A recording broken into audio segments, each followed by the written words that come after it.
You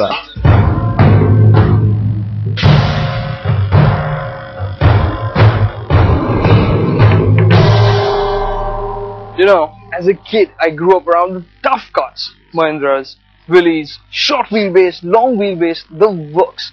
But even back then, every time I saw a Jonga, I knew it was something special. And I wanted to get close and get to know it better. But that never happened. So today must be my lucky day.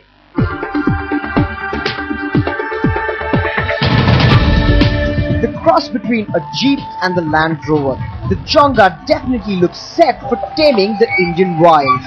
But this is neither British nor American. It's a Japanese 1963 Nissan Petrol that was made under the license for the Indian Army in Jaipur. Only it was rebadged as the Jonga for the Jaipur Ordnance and Gun Carriage Assembly. And yes, most of the Jongas were supplied only to the Indian Army. But the Jonga on our hands was acquired by Abhilash Nambiar in 2007. It was in a very bad shape. We spent almost close to a year restoring it, and I was very insistent that we keep the original petrol engine on the vehicle, the 6-cylinder one, and that's what we did. And there are only a very few of them on the Indian roads now, because they are very heavy, so in weight, so usually they get a good value for junk. And I got this particular vehicle also from a scrap dealer.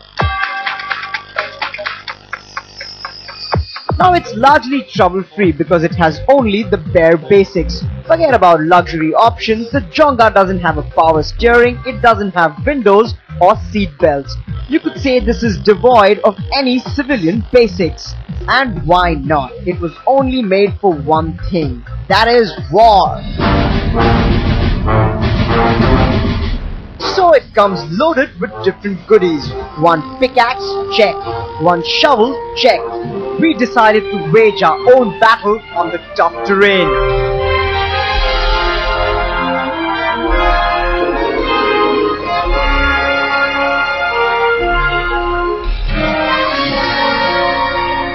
When you go off-roading, what you need most is pulling power. And the Jonga has got so much torque that it makes do with only 3 gears. It comes with only 3 gears. It's got 4-wheel drive low, 4-wheel drive high, but it's got so much torque that I have as yet not put it in 4-wheel low. This thing is just going over this terrain without so much so as a whimper. This thing is a mountain goat. And we wouldn't like to compare the Jonga with the modern day SUVs or cars. It isn't a creature of comforts, it's about everyday basics. Because it takes solid effort to regain the steering. Shifting gears will build some triceps, and operating the heavy clutch, you'll need some quads. The firmness of the suspension will surely tone your backside, and a top speed that will make an ambassador look quick. You know, that's the kind of stuff we are talking about. While Abhilash uses the Jonga for daily commuting to work, we can't imagine of doing something like that unless our office happens to fall in a tough terrain or next door, because the fuel efficiency on this Jonga is just 5 kilometers per liter.